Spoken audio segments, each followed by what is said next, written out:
পাহাড়ি একটা অঞ্চল, সেই পাহাড়ি অঞ্চলের মধ্যে এক লোক আছে, সে হচ্ছে যে নিজাম ডাকাত। সে একজন ডাকাত এবং সে ধরেন গাছের উপরে উঠে বসে থাকে এবং সেখানে ধরেন যে বন্য প্রাণী আছে, অর্থাৎ সেটা একটা ওয়াইল্ড একটা এরিয়া। সেখানে যখন কোনো মানুষ সেই রাস্তা দিয়ে যায় তখন নিজাম ডাকাত তার উপরে হামলে পড়ে এবং তার কাছে যে সকল ধন সম্পদ থাকে সেটা সে আত্মসাৎ করে নিয়ে যায়। সুফিবাদের যে ধরেন গল্প বা কেচ্ছা কাহিনী, সেটার মধ্যে একটা খুব ইন্টারেস্টিং একটা মোটিভ বারবার আসে, সেটা হচ্ছে কাফন চুরির কাহিনী। যেমন আমরা জগৎকে বলা হয় যে দারুল ফানা, অর্থাৎ এটা হচ্ছে যে ধ্বংসের জগৎ বা বিলয়ের জগৎ। আর এরপরে হচ্ছে যে বাঁকা মানে হচ্ছে যে বাকি, আপনারা যে দোকানে বাকি খান সেটা সেরকম। যে বিষয়টা হচ্ছে যে আপনাকে একটা কিছু থেকে যাচ্ছে, সামথিং রিমেইনস। যে পীর হচ্ছে যে মুরিদের বিউটিশিয়ান বা কসমেটিশিয়ান। সো বেসিক্যালি ধরেন সেক্ষেত্রে খানকাটা is like a beauty parlour.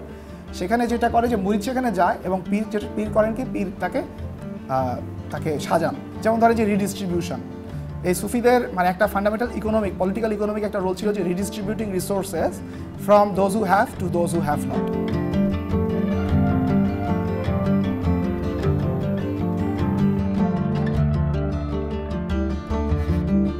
মুসাফিরের দ্বিতীয় অধিবেশনে আপনাদের সবাইকে স্বাগত জানাচ্ছি।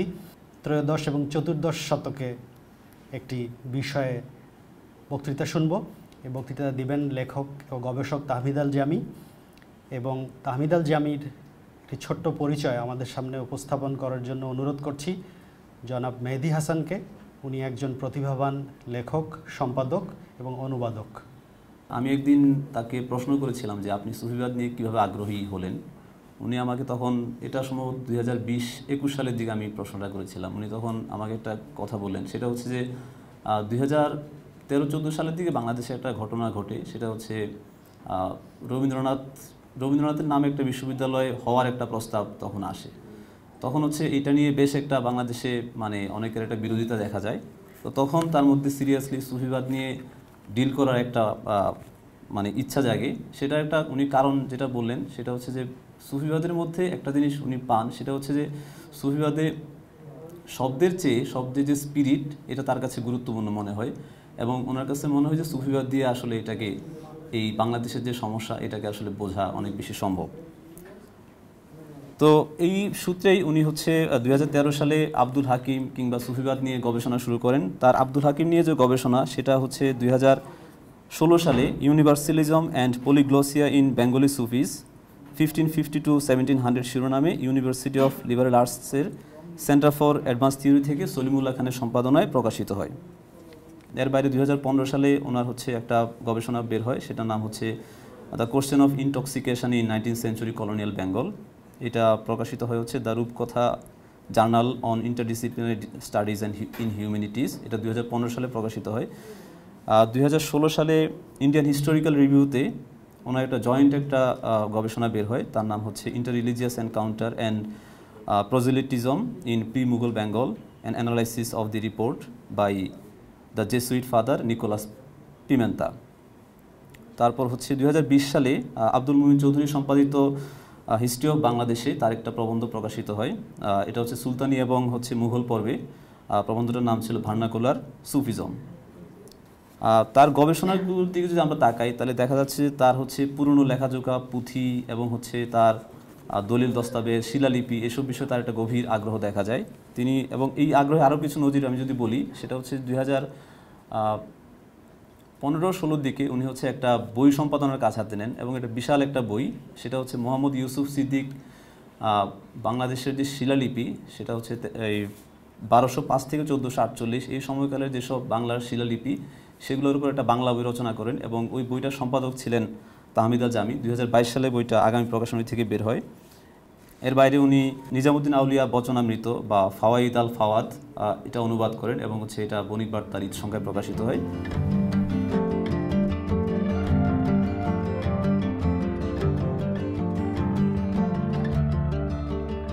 তো আমি আসলে ধরেন আজকের যে আলোচনা, যে নিজামুদ্দিন আউলিয়া এবং নিজাম ডাকাইতের পালা, আসলে আমি শুধুমাত্র আশুতোষ ভট্টাচার্যের সংগৃহীত এবং দীনেশচন্দ্র সেনের সম্পাদিত যে নিজাম ডাকাইতের পালা, যেটা কিনা পূর্ববঙ্গ গীতিকার দ্বিতীয় খণ্ডে প্রকাশিত হয়েছে, সেটা আসলে এই যে নিজাম ডাকাইতকে কেন্দ্র করে বা নিজাম ডাকাতকে কেন্দ্র করে বাংলায় যে ধরনের ধরেন গীতিকা, সাহিত্য, লোককথা, লোকপ্রবাদ প্রচলিত আছে, সেটার একটা মাত্র রূপ আমরা এই দীনেশচন্দ্রের সম্পাদিত যে নিজাম ডাকাতের পালা, হ্যাঁ, সেটাতে আমরা পাবো। ফলে আমাদের উদ্দেশ্যটা হচ্ছে যে আসলে এই যে একটা লোককথা বা একটা লোককাহিনী, সেটাকে আসলে আমরা উপমহাদেশের সুফিবাদের যে সামগ্রিক প্রেক্ষাপট সেটার সাথে যুক্ত করে আমরা একটু বোঝার চেষ্টা করবো। এটাই হচ্ছে আজকের মূল উদ্দেশ্য। সো আমাদের আলোচনার উদ্দেশ্যটা ঠিক আসলে সুফিবাদের ইতিহাস পর্যালোচনা করাটা ঠিক নয়, বরং আমরা কিছুটা থিমেটিক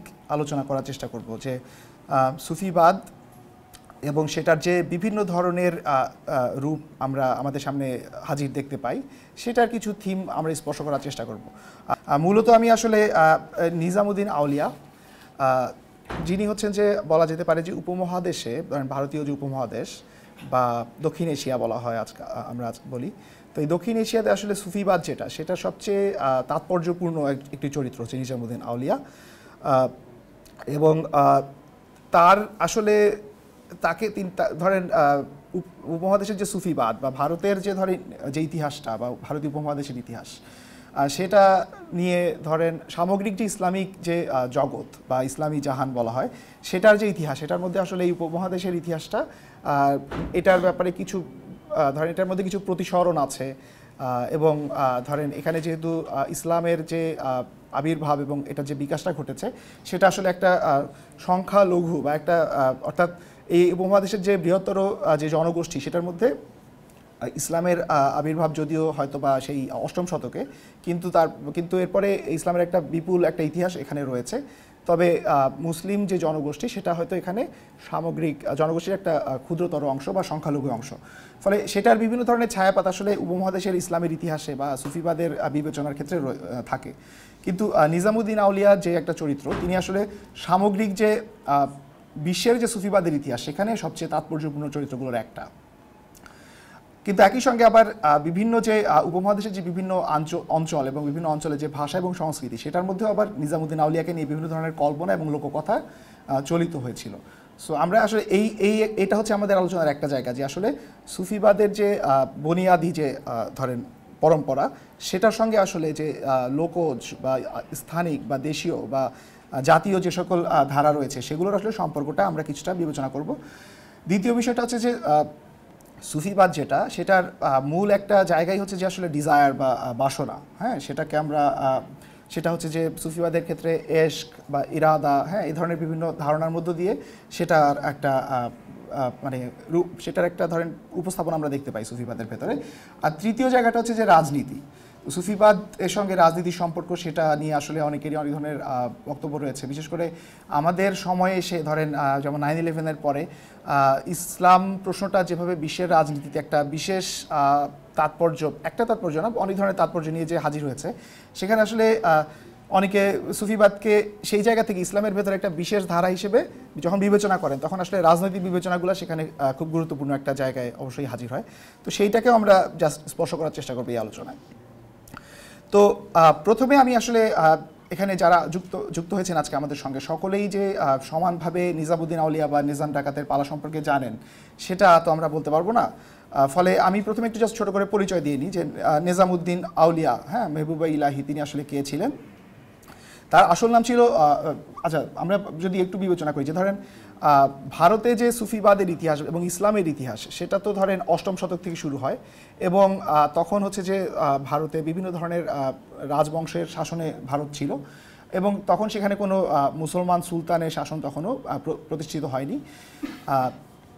ইসলামী যে ধরেন যে মানে যে যারা শাসক ছিলেন বা রাজবংশ ছিলেন, তারা তখনও ধরেন যে মোটামুটি 8ম শতকেই পারস্য পার হয়ে খোরাসান বা আফগানিস্তান এই সকল অঞ্চলে তারা তাদের রাজত্ব বিস্তার করেন।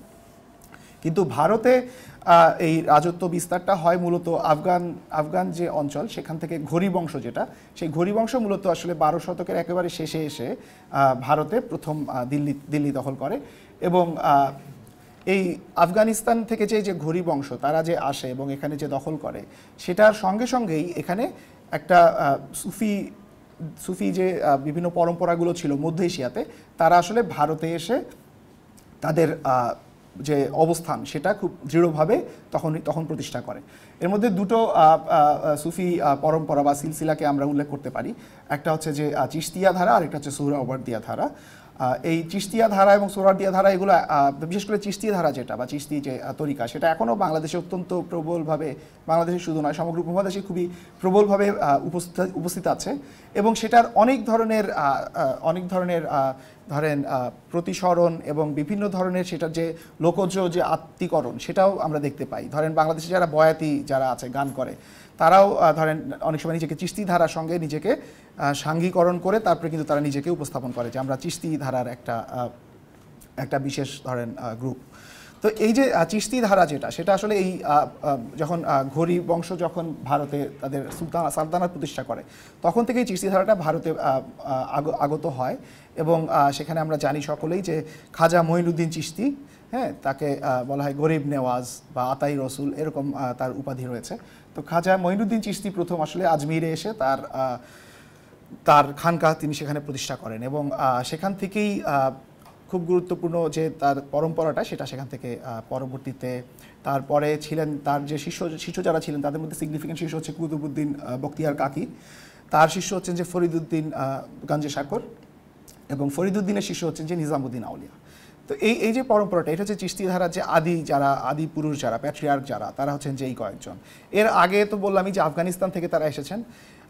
এখন এখানে একটা জাস্ট বিষয় বলে রাখা দরকার যে নিজামুদ্দিনের হাতে, নিজামুদ্দিন যখন দিল্লিতে তিনি ধরেন তার জন্ম হচ্ছে 1238 এবং মৃত্যু হচ্ছে 1325। তার জন্ম হচ্ছে বাদাউনে, ভারতের বাদাউনে। অর্থাৎ সুফিদের মধ্যে মানে গুরুত্বপূর্ণ সুফি যারা, তাদের মধ্যে একদম প্রথম যারা ভারতে জন্মগ্রহণ করেছেন বা উপমহাদেশে জন্মগ্রহণ করেছেন, তাদের মধ্যে ফরিদউদ্দিন গঞ্জে শাকর এবং নিজামুদ্দিন আউলিয়া, তারা হচ্ছেন যে একেবারে প্রথম কয়েকজনের মধ্যে একজন। দ্বিতীয়ত নিজামুদ্দিন আউলিয়া, তার যে জীবন সেটা ধরেন বাদাউনে তার জন্ম, তিনি সেখানে দীর্ঘ সময় ধর্মীয় বিভিন্ন বিষয়ে জ্ঞান চর্চা করেছিলেন। তারপরে তিনি অযোধানে গিয়ে, পাঞ্জাবের যে অযোধান বা মানে ভারতের পশ্চিম অঞ্চলে, সেই অযোধানে গিয়ে তিনি ফরিদউদ্দিন গঞ্জে শাকরের শিষ্যত্ব গ্রহণ করেন এবং তারপরে তিনি দিল্লিতে এসে, দিল্লির কাছে যে গিয়াসপুর অঞ্চল, সেখানে তিনি তার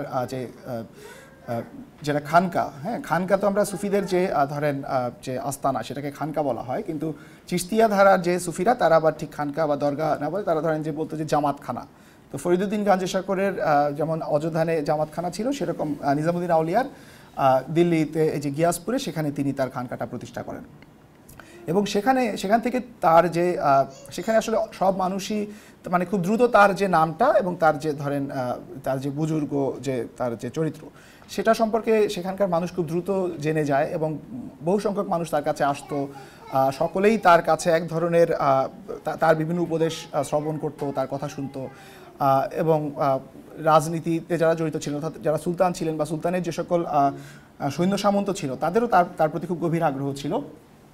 এবং নিজামুদ্দিনের যে শিষ্য যারা, তারা হচ্ছে যে পরবর্তীতে সমগ্র ভারতে এই চিশতিয়া ধারাকে প্রচার করেন এবং অত্যন্ত শক্তিশালী একটা ধারা হিসেবে প্রতিষ্ঠিত করেন।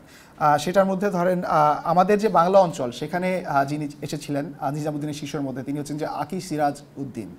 এবং তারপরে হচ্ছে যে আমরা দেখব যে আপনারা যদি রিচার্ড ইরনের যে বেঙ্গলের বাংলা যে ইতিহাসটা সেটা যদি পাঠ করেন, সেখানে দেখবেন যে আসলে বাংলার যে স্বাধীন সুলতান যারা ছিলেন, তাদের যে শাসন সেটার খুব প্যারালালভাবে একটা বাংলার যে ধরেন স্পিরিচুয়াল যে ধরেন চর্চার জায়গা, সেখানে এই চিশতি যে সুফি যারা ছিলেন, যেমন আকি সিরাজউদ্দিন, তারপরে হচ্ছে যে আলাউল হক, তারপরে নূর কুতুবুল আলম, তাদের খুব গুরুত্বপূর্ণ একটা ভূমিকা ছিল।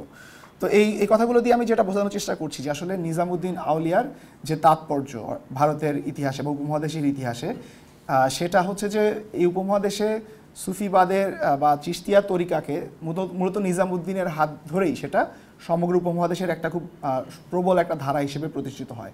একই সঙ্গে আরেকটা গুরুত্বপূর্ণ ভূমিকা সেটা হচ্ছে যে এই উপমহাদেশের যে স্থানীয় যে সংস্কৃতি যেটা এবং স্থানীয় যে ভাষা, স্থানীয় ধরেন সঙ্গীত, এগুলোর সঙ্গেও আসলে নিজামুদ্দিন এবং তার যে শিষ্যরা, তাদের যে চর্চা এবং তাদের যে ধরেন জীবন, সেটার ভেতর দিয়ে এটার সঙ্গে একটা সংশ্লেষণের একটা সম্ভাবনা তৈরি হয়। তো এখানে আরও কিছু মানে বিষয়ে আলোচনা করার সুযোগ ছিল, কিন্তু আমি আসলে সেই আলোচনাটা করব না। নিজামুদ্দিন আউলিয়া সম্পর্কে আপনারা যারা জানতে আগ্রহী তারা তার বচনামৃত বা তার যে মালফুজাত, অর্থাৎ তার যে কথাবার্তা, সেই কথাবার্তাগুলো সংকলন এর একটা পাওয়া যায়, যেটা হচ্ছে যে তার একজন শিষ্য আমির হাসান সিজি তিনি রচনা করেছিলেন তার সামনে বসেই, তার সাথে বিভিন্ন সময় কথাবার্তার মধ্যে দিয়ে। এটার নাম হচ্ছে ফাওয়াইদ আল ফাওয়াদ, এবং এটাই হচ্ছে যে মূলত চিশতি যে তরিকা সেটার যে আদি পর্ব, সেই পর্বে সবচেয়ে নির্ভরযোগ্য একটা দলিল। এখানে আসলে নিজামুদ্দিন আউলিয়া সম্পর্কে মোটামুটি আমি একটা হালকা পরিচিতি দিলাম। আপনাদের যদি আরও ডিটেল জানার ইচ্ছা থাকে পরবর্তীতে আমরা আলোচনা করতে পারবো কোনো সময়। এবার আমি আসি যে নিজাম ডাকাতের যে ধারণা বা নিজাম ডাকাতের যে ধরেন একটা লোককথা বা লোককাহিনী যেটা প্রচলিত আছে, সেটা আসলে বাংলায় কখন প্রচলিত হয় সেটা আমরা জানি না। তবে এটা ধারণা করা যায় যে এটা বেশ কয়েক শতক ধরেই বাংলায় এই কথাটা প্রচলিত আছে যে নিজাম বলে একজন ডাকাত ছিল। হ্যাঁ, অথবা এখানে আমি লালন ফকিরের একটা জাস্ট উদাহরণ হিসেবে একটা পদের একটা অংশ আমি এখানে উদ্ধৃত করেছি যে নিজাম নামের বাটপার সে তো পাপেতে ডুবিয়া রইত, তার মানে সুমতি দিলে কুমতি তার গেল টোলে, আউলিয়া নাম খাতা লিখলে জানা গেল সেই রকমই। তো এখানে বাটপার কথা, যেটা বাটপার কথাটার অর্থটা হচ্ছে যে যিনি বাট অর্থাৎ পথের মধ্যে থাকেন এবং পথে কোনো একটা রাস্তায় তিনি হাইওয়ে রবারি যেটাকে বলা হয় আর কি, তিনি হাইওয়েতে থাকেন এবং হাইওয়েতে গিয়ে তিনি রবিং করেন অন্য যে কোনো মানুষ যারা সেই রাস্তা দিয়ে যায়, তো এটাকে বলে বাটপার। ঠিক আছে, তো এই যে নিজামউদ্দিন তিনি যে আসলে একজন ডাকাত ছিলেন এবং ডাকাত থেকে পরবর্তীতে তিনি অলি হিসেবে তার একটা উত্তরণ ঘটে, এই কাহিনীটা আসলে বাংলায় সম্ভবত বেশ কয়েক শতক ধরেই প্রচলিত। এই কাহিনীটা নিয়েই আসলে আমরা আজকে মূলত আলোচনা করতে চাই যে এই কাহিনীটা আসলে কেন, এই কাহিনীটার সাথে আসলে সুফিবাদের কোনো সম্পর্ক আছে কিনা। হ্যাঁ, মানে যখন আমাদের সমাজে এখনও তো ধরেন সুফিবাদ নিয়ে অনেক ধরনের চর্চা বিতর্ক চলে, সেখানে ধরেন একটা আছে যে রেসপেক্টেবল সুফিজম, যেটা ধরেন যে যারা হয়তো বড় তরিকার সঙ্গে যুক্ত, যারা মানে ধর্মীয় জ্ঞান যথেষ্ট রাখেন এবং তারা ধরেন শরীয়ত তরিকত সকল বিষয় সম্পর্কে যথেষ্ট জ্ঞান রাখেন এবং লিখিত চর্চার সঙ্গে যুক্ত আছে। আবার ডিজিটাল সুফিজমও আছে। আবার তার পাশাপাশি ধরেন একটা পপুলার বা ধরেন একেবারে মানে ধরেন যারা ফকিরি ধারা, হ্যাঁ, বিভিন্ন দরবেশি ধারা, এরকম অনেক ধারাও কিন্তু বাংলাদেশের সমাজে, গ্রাম সমাজে প্রচলিত আছে, যেটাকে হয়তো কেউ বেসরা বলে অবজ্ঞা করে থাকে। হ্যাঁ, মানে সেটার সাথে শরীয়তের কোনো সম্পর্ক নাই বা ইসলামের সাথে, সেটা ইসলাম থেকে একেবারে বিচ্যুত, এই ধরনের আলোচনাও তো হাজির আছে। ফলে সুফিবাদ সবসময় একটা খুব ডিসকার্সিভ, একটা কমপ্লেক্স একটা পরিস্থিতির ভেতর দিয়ে কিন্তু সেটার ইতিহাসটা রচিত হয়েছে। তো সেখানে আসলে আমরা যেটা বোঝার চেষ্টা করবো যে আসলে নিজাম ডাকাতকে কেন্দ্র করে বাংলায় যে কাহিনীটা প্রচলিত আছে সেটার সঙ্গে আসলে সুফিবাদের সম্পর্কটাই বা কী, এবং সামগ্রিকভাবে আমরা মানে বিশ্বের ইতিহাসে যে রুহানিয়াত বা আধ্যাত্মিকতা, হ্যাঁ, এবং রাজনীতি, এগুলোর আসলে সম্পর্কটা কি সেটা আমরা খুব সংক্ষেপে বিবেচনা করার চেষ্টা করব। আমি আগেই বলেছি যে দীনেশচন্দ্র সেন এর সম্পাদনায় পূর্ববঙ্গ গীতিকায় নিজাম ডাকাতের পালা, এটা 1925 সালে আশুতোষ ভট্টাচার্য চট্টগ্রাম থেকে তিনি এটা সংগ্রহ করেন কিছু মানুষের মুখ থেকে, যারা কিনা এই গানটা গেয়ে বেড়াতো, এবং তারপরে দীনেশচন্দ্র সেটা তার পূর্ববঙ্গ গীতিকায় তিনি সংকলন করেন। তো এই নিজাম ডাকাতের পালা যেটা, এই নিজাম ডাকাতের পালার কাহিনী যেটা, এই কাহিনীটা প্রথমে আমি আপনাদেরকে একটু সংক্ষেপে বলে নিব, তারপরে আমি সেটার সেটার যে তাৎপর্য বা সুফিবাদের সঙ্গে সেটার সম্পর্কটা কি, সেটা কি একেবারেই ধরেন এই অঞ্চলের মানুষের আবল তাবল কল্পনা এবং ধরেন যেটাকে আমরা ফোক বলি, হ্যাঁ, ফোক রেজিস্টারের কোনো ব্যাপার, নাকি এটার সঙ্গে আসলে সুফিবাদের যে রেসপেক্টেবল যে হাই সুফিজম যেটা, সেটার সঙ্গে এটা কোনো সম্পর্ক আছে কিনা। তো এই আখ্যান ভাগটা এই নিজাম ডাকাতের পালা যেটা কিনা আশুতোষ ভট্টাচার্য সংগ্রহ করেছেন, সেটাকে আমরা বলছি না যে এটাই নিজাম ডাকাত কেন্দ্রিক যে বাংলায় যে সাহিত্য আছে বা যে লোকপ্রবাদ আছে এটাই একমাত্র বা মানে অথরিটেটিভ রূপ, সেটা বলছি না, কিন্তু এটা ধরেন একটা পাবলিশড একটা রূপ, যেটা one of the earliest published versions of this narrative. তো সেই ন্যারেটিভটা আসলে আমরা একটু প্রথমে শুনি, তারপরে আমি মূল আলোচনায় প্রবেশ করব। তো এখানে আসলে প্রথম যে কাহিনীটা আমরা দেখতে পাই সেটা হচ্ছে যে আশুতোষ ভট্টাচার্যের সম্পাদনায় যেটা আছে, সেটা হচ্ছে যে ধরেন তার কাহিনীটা শুরু হচ্ছে এভাবে যে ধরেন পাহাড়ি একটা অঞ্চল, সেই পাহাড়ি অঞ্চলের মধ্যে ধরেন এক লোক আছে, সে হচ্ছে যে নিজাম ডাকাত। সে একজন ডাকাত এবং সে ধরেন গাছের উপরে উঠে বসে থাকে এবং সেখানে ধরেন যে বন্য প্রাণী আছে, অর্থাৎ সেটা একটা ওয়াইল্ড একটা এরিয়া, একটা ওয়াইল্ডারনেস, এবং সেখানে ধরেন পাহাড় ঘেরা, সেখানে হয়তো সেই পরিমাণে প্রশাসনিক বা পুলিশি নিয়ন্ত্রণ নাই। সেখানে যখন কোনো মানুষ সেই রাস্তা দিয়ে যায় তখন নিজাম ডাকাত তার উপরে হামলে পড়ে এবং তার কাছ থেকে যে সকল তার কাছে যে সকল ধন সম্পদ থাকে সেটা সে আত্মসাৎ করে নিয়ে যায়। ঠিক আছে, এই হচ্ছে যে মানে কাহিনীর শুরুটা। এরপরে যেটা ঘটবে, এই যে নিজাম ডাকাত, সে যে একজন ডাকাত, সেই ডাকাত একদিন যখন এই ডাকাতি করার জন্য বসে আছে, তখন সেই রাস্তা দিয়ে এক লোক যাচ্ছে, তিনি হচ্ছেন যে বাবা ফরিদ। এই বাবা ফরিদের কাছ থেকে তখন নিজাম ডাকাত কী করে, সে ডাকাতি করার চেষ্টা করে, অর্থাৎ বাবা ফরিদের ঝুলির মধ্যে যা কিছু আছে সেটা দিতে হবে। তখন বাবা ফরিদ কাছ থেকে সে টাকাটা, বাবা ফরিদ তখন তার ঝোলা থেকে তাকে টাকা বের করে দেয়। তখন সে বলে যে টাকা এটুকু দিলে হবে না, আরও দাও, ভেতরে আর কি আছে। তখন বাবা ফরিদ আবারও তাকে টাকা দেয়, এভাবে দিতেই থাকে এবং দিতে দিতে দেখা যায় যে অনেক টাকা তার কাছে হয়ে গেছে, কিন্তু সেই ঝোলা এখনও পরিপূর্ণ আছে। তখন নিজাম ডাকাত বুঝতে পারে যে বাবা ফরিদ আসলে ঠিক সাধারণ কোনো পথিক নন বা কোনো ব্যবসায়ী বা বণিক নন, তিনি আসলে কোনো একজন বুজুর্গ ব্যক্তি। তখন তিনি সেই বুজুর্গ যে বাবা ফরিদ, তার কাছে ক্ষমা প্রার্থনা করে এবং তার কাছ থেকে বায়াত গ্রহণ করে বা তার শিষ্যত্ব গ্রহণ করে। এবং তখন সে তার ডাকাতি ছেড়ে দিয়ে সে বাবা ফরিদের সঙ্গে সে রওনা হয়ে যায়, যে বাবা ফরিদ যেখানে যাবে সে তার শিষ্য হিসেবে তার কাছে যাবে এবং তার কাছ থেকে সে শিক্ষা এবং দীক্ষা গ্রহণ করবে। এই হচ্ছে যে কাহিনীর প্রথম অংশ। এবং বাবা ফরিদ তখন যেটা করেন যে তাকে বলেন যে তুমি তো আসলে শুধু আমার সঙ্গে এরকম ঘোরাফেরা করলে হবে না, তোমাকে আসলে কিছু সাধনা করতে হবে। সেই সাধনাটা বা কৃচ্ছতা বা তপস্যা করতে হবে। সেই তপস্যাটা হচ্ছে যে বাবা ফরিদ তার যে লাঠিটা, সেই লাঠিটা তাকে দিয়ে বলেন যে এই লাঠিটা এখানে আমি পুঁতে দিলাম, এখানে তুমি বসে থাকো এবং এই লাঠিটার সামনে বসে তুমি ধ্যান করো। হ্যাঁ, এই হচ্ছে যে আর আখ্যানের প্রথম অংশ। দ্বিতীয় অংশ যেটা, সেটা হচ্ছে যে দ্বিতীয় অংশটা একেবারেই একটা ভিন্ন একটা অংশ, মানে একটা কাহিনী হিসেবে প্রবেশ হয়। সেটা হলো কি যে ধরেন এবারে আমাদের যে দৃশ্যপট সেটা একদম সরে যাচ্ছে, যে সেখানে জঙ্গলি এক রাজা তার আশেপাশে কোনো একটা অঞ্চলে রাজত্ব করতো।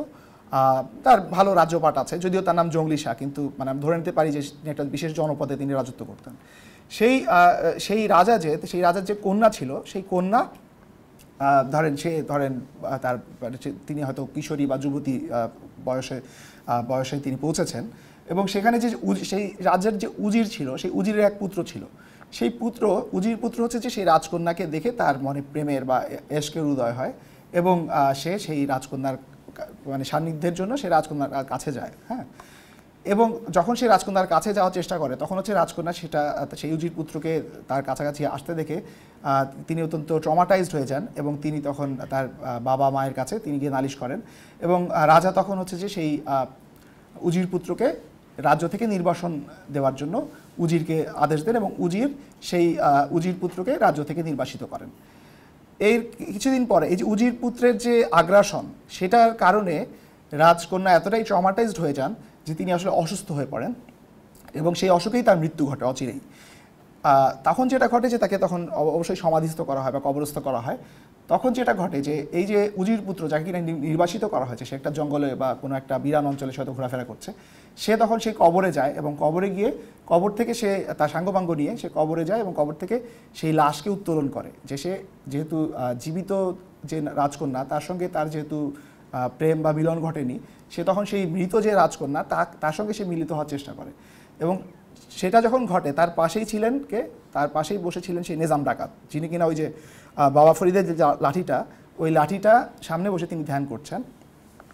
তো তিনি যখন এই ঘটনাটা দেখেন, তখন তিনি সেই লাঠিটা দিয়ে এই যে উজির পুত্র তাকে হত্যা করে। হ্যাঁ, এটা হচ্ছে যে দ্বিতীয় ঘটনাটা। যখন তিনি এই লাঠিটা দিয়ে এই উজির পুত্রকে হত্যা করে, তখন আবার বাবা ফরিদ আবার উদয় হন এবং বাবা ফরিদ বলেন যে এই যে আজকে যে তুমি এই উজির পুত্রকে হত্যা করলে, এটার মধ্য দিয়েই তোমার কামালিয়ত হাসিল হয়েছে, অর্থাৎ এর মধ্য দিয়েই তুমি তোমার তপস্যা বা তোমার যে সাধনা সেটার পূর্ণতা লাভ করেছো। এটা হচ্ছে যে দ্বিতীয় অংশ। এরপরে যেটা ঘটে যে বাবা ফরিদ নিজাম ডাকাত এখন ধরেন একজন মোটামুটি একজন মানে অলি হওয়ার পথে একটা উত্তরণ তার ঘটে গেছে, কিন্তু এখনও তাকে আসলে ইনস্টিটিউশনালি তাকে কেউ রিকগনাইজ করা হয় নাই। হ্যাঁ, তাকে এখনও খিলাফত কেউ হয়তো দেয় নাই। তো বাবা ফরিদ তখন নিয়ে গিয়ে তাকে এক মিষ্টি বিক্রি করে এরকম এক হালুয়া বিক্রেতা মহিলা, তার কাছে একজন শ্রমিক হিসেবে তাকে নিয়োগ দেয় যে তুমি এই হালুয়া বিক্রেতা মহিলার কাছে গিয়ে কাজ করো।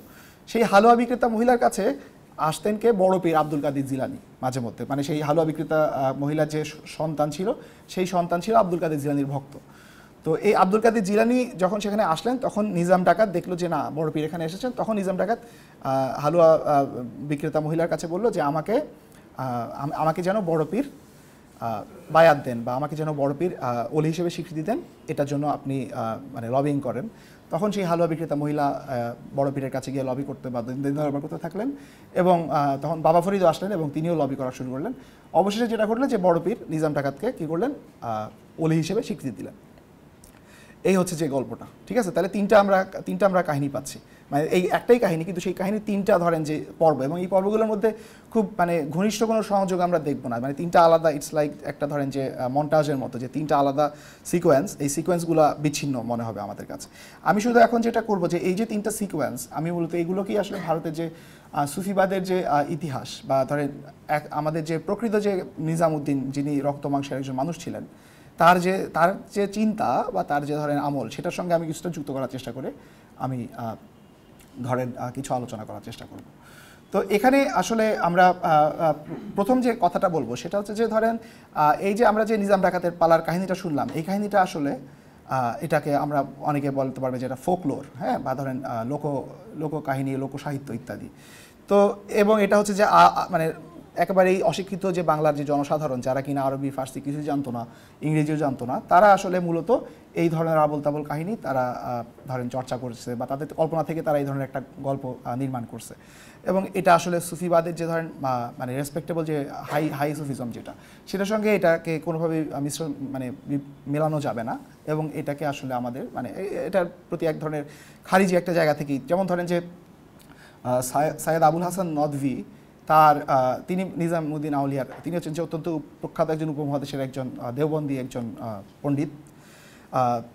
তিনি নিজামুদ্দিন আউলিয়া নিয়ে তিনি একটা গ্রন্থ রচনা করেছেন, খুবই মানে তথ্যবহুল একটা গ্রন্থ, এবং সেটা আবার বাংলায় অনুবাদ হয়েছে।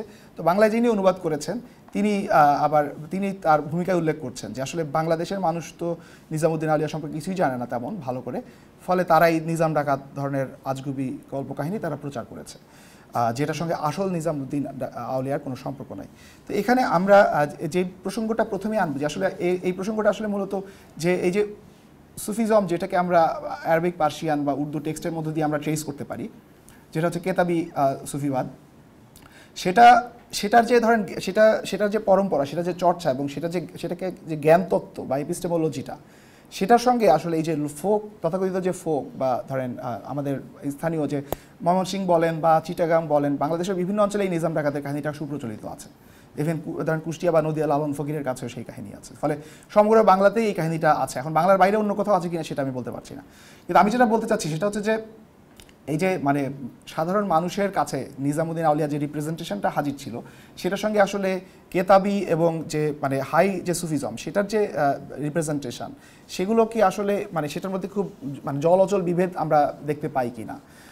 আমরা এখানে প্রথমেই যেটা বলতে চাই সেটা হচ্ছে যে চিশতিয়া যে ধারাটা, সেটা খাজা মঈনুদ্দিন চিশতি বা ফরিদুদ্দিন গঞ্জে শকর বা নিজামুদ্দিন আউলিয়া এর পরবর্তী যারা ছিলেন, তাদের সকলের মধ্যেই একটা গুরুত্বপূর্ণ যে প্রবণতা আমরা দেখি, সেটা হচ্ছে যে সাধারণ যে মানুষ যারা, হ্যাঁ, যেটাকে ধরেন সুফি ভাষায় বলা হয় যে খালক, অর্থাৎ যে মানে আম জনতা, সাধারণ মানুষ, বা ধরেন যারা সৃষ্টির যে মানুষ, তাদের সঙ্গে আসলে এই সুফিবাদের সম্পর্কটা কেমন হবে। ধরেন এখানে যারা আউল বাউল বা যোগী ছিল, নাথ যোগী, বা ধরেন যে এখানকার কালান্দার ছিল, আপনারা মাস্ক কালান্দারের কাহিনী জানেন, বা যেটাকে নিজামুদ্দিন আউলিয়ার সময় বলা হতো জাভালেক, এই সকল ধরনের মানুষের সঙ্গে কিন্তু নিজামুদ্দিন আউলিয়া বা ফরিদুদ্দিন গঞ্জে শকর তারা অত্যন্ত ঘনিষ্ঠভাবে যুক্ত ছিলেন। তার যে জামাতখানা বা দরগা বা মানে খানকা, সেটার মধ্যে তারা আসতে দিতেন, তাদের সঙ্গে বাক্যালাপ করতেন, এবং তাদের কাছ থেকে অনেক সময় তারা কিছু শুনতেন, অনেক সময় তাদের কাছ থেকেও তারা কিছু শিখেছেন, এরকম মানে কাহিনী আমরা শুনতে পাই।